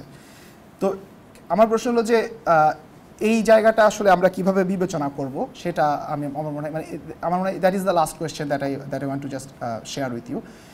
এতক্ষণ আমরা যে আলাপটা করলাম যে আসলে মানে দুইটা সিকোয়েন্স অফ মানে নিজাম ডাকাতের পালার যে দুটো সিকোয়েন্স, সেখানে আমরা যেটা আমরা আলটিমেটলি আমরা আলাপটা এই জায়গায় নিয়ে আসলাম যে সুফি যে ধরেন মুরিদ বা যে কিনা একজন বায়াত গ্রহণকারী যে আছে, তার এসেনশিয়াল তার মূল যে ডিজায়ার বা এরাদা সেটা হচ্ছে যে ঈশ্বরের সঙ্গে অর্থাৎ পরমের সঙ্গে এমন একটা সংযোগ, যেই সংযোগের জন্য সে অন্য সকল সংযোগকে উপেক্ষা করতে রাজি আছে। হ্যাঁ, সেটাকে বল তারকে দুনিয়া বা তাজরিদ, এরকম বিভিন্ন ধারণা ধরেন সুফিদের ভেতরে আছে। এবং নিজামউদ্দিনের জীবনও যদি আমরা দেখি, তিনি যে একজন সুফি এবং তিনি যে দিল্লির খুব কাছাকাছি বসবাস করতেন, কিন্তু সুলতানদের সঙ্গে তার সম্পর্কটা সবসময় ছিল একটা টেন্স সম্পর্ক। মানে আলাউদ্দিন খুলজির সাথে তিনি হয়তো কিছুটা মানে একটা পিসফুল ডিস্ট্যান্স মেনটেন করছেন, আবার তারপরে কুতুবউদ্দিন মুবারক শাহ আসার পরে কুতুবউদ্দিন তাকে বিভিন্নভাবে বল প্রয়োগ করে তার উপর আধিপত্য প্রতিষ্ঠা করার চেষ্টা করছেন, কিন্তু নিজামউদ্দিন আলটিমেটলি দূরত্বটাই রক্ষা করছেন। এবং তিনি আলটিমেটলি যেটা করছেন, যেমন আপনারা দিল্লি দূর অস্ত এই কথাটা তো আপনারা সকলেই জানেন যে গিয়াসউদ্দিন তুগলক যখন বাংলা জয় করতে এসেছিল, তখন তিনি বলেছিলেন যে আমি যখন ফিরবো তখন নিজামউদ্দিন যেন দরবারে আসে। ঠিক আছে, মানে এসেনশিয়ালি নিজামউদ্দিনের যে আলাদা যে তার মর্তবা বা তার যে মর্যাদা, সেটাকে রাষ্ট্রীয় যে সুলতানির যে ক্ষমতা সেটার অধীন করা। কিন্তু তখন নিজামউদ্দিন বলেছিলেন যে দিল্লি হনুজ দূর অস্ত, অর্থাৎ দিল্লি এখনও অনেক দূরে, মানে তুমি তখন বাংলা দখল করতে গিয়েছো কিন্তু তুমি দিল্লিতে ফেরা এখনও তো অনেক দূরে আছো, who knows what will happen. তারপরে যখন গিয়াসউদ্দিন যখন ফিরতেছে দিল্লির পথে, তখন হচ্ছে যে একটা ঘটনাক্রমে তার মৃত্যু ঘটে, অর্থাৎ কোনো একটা মানে সাম অ্যাক্সিডেন্ট হ্যাপেন্ড এবং সে মারা গেল। এখানে ধরেন আমি যেটা বলতে চাচ্ছি যে ধরেন নিজামউদ্দিনের যে নিজামউদ্দিনের চিন্তাকে যদি আমরা পলিটিক্যাল জায়গা থেকে বিবেচনা করি, আমি যেটা প্রস্তাব করব যে মূলত তার পলিটিক্সটা হচ্ছে যে ধরেন পরমের সঙ্গে তার যে সম্পর্ক, সেই সম্পর্কটা এসেনশিয়ালি একটা পরম সম্পর্ক, এবং সেই সম্পর্কের কারণে তিনি ধরেন যে সুলতানি যে ক্ষমতা বা রাষ্ট্র ক্ষমতা বা শরীয়ত কেন্দ্রিক যে ধরেন চর্চা, যেটা কিনা একটা ইনস্টিটিউশনালাইজড একটা থিওলজিক্যাল একটা নলেজ আকারে প্রতিষ্ঠিত থাকে, এই দুটোর সঙ্গে কিন্তু তার যে সম্পর্কটা, তিনি এই দুটোকে কিন্তু উপেক্ষা করতে পারেন। মানে নিজামউদ্দিন অত্যন্ত ধরেন ইবাদত বন্দেগী করা একজন ধরেন মুসলমান, এবং একই সঙ্গে তিনি একজন লয়াল সাবজেক্টও বলা যেতে পারে, ইন দ্য সেন্স যে তিনি কখনোই ধরেন হয়তো রাষ্ট্রের সঙ্গে তিনি বিবাদ করছেন না সরাসরি, কিন্তু অ্যাট দ্য সেম টাইম যে তার সঙ্গে যে পরমের যে সম্পর্ক, সেটার কারণে তিনি এই দুটোকেই তিনি কিন্তু এই দুটোর ব্যাপারে তিনি একটা পাল্টা একটা অক্ষ নির্মাণ করতে পারেন। ঠিক আছে, এটাকে ধরেন আমরা আধুনিক যুগে আমরা বিভিন্ন ধরনের ধারণা জানি, যেমন জাক দেরিদা বা বোদ্রিলার তাদের আলাপগুলো, যেমন ধরেন দ্য কনসেপ্ট, যেমন দেরিদার একটা কনসেপ্ট হচ্ছে দ্য গিফট অফ ডেথ, বা ধরেন যে আমরা যদি আশিল এমবেম্বে বলে এক ভদ্রলোক আছেন, তিনি নেক্রোপলিটিক্স, নেক্রো পাওয়ার, নেক্রো ভায়োলেন্স, এ ধরনের বিভিন্ন ধারণার আজকাল আমরা দেখতে পাচ্ছি। বা বোদ্রিলার বলছেন যে ডেথ পাওয়ারের ধারণা, হ্যাঁ, মানে death itself as a source of power. তো আমি যেটা মানে শেষ করবো এই বলেই যে আসলে নিজামউদ্দিন বা সুফিরা তাদের চর্চায় যে মরণের সঙ্গে যে পরমের যে সম্পর্ক এবং সেটার যে সাংস্কৃতিক যে নির্মাণ, সেটা নিজেই একটা ভিন্ন ধরনের ক্ষমতার একটা মানে নির্মাণ করে, এবং সেটা ধরেন যে প্রথাগত অর্থে যে রাজনীতি যেটা ধরেন সুলতানের রাজনীতি, গিয়াসউদ্দিন তুগলক বা কুতুবউদ্দিন মুবারক শাহ, সেটার থেকে একটা ভিন্ন একটা আলাদা একটা অক্ষ নির্মাণ করে, সেটা অর্থনীতির দিক থেকে হোক বা সংস্কৃতির দিক থেকে হোক অথবা রাজনীতির দিক থেকে হোক, যেটা এসেনশিয়ালি এমন নয় যে ধরেন রাজনীতি এবং ধরেন ধর্ম বা সংস্কৃতি আলাদা দুটো পরিসর, কিন্তু এখানে দুটো আলাদা ধরেন অভিব্যক্তি আছে। সো সেটা কি বা সেটা তাৎপর্য কি, সেটা নিয়ে হয়তো আমরা ভবিষ্যতে কখনো আলাপ করতে পারবো। অনেক ধন্যবাদ।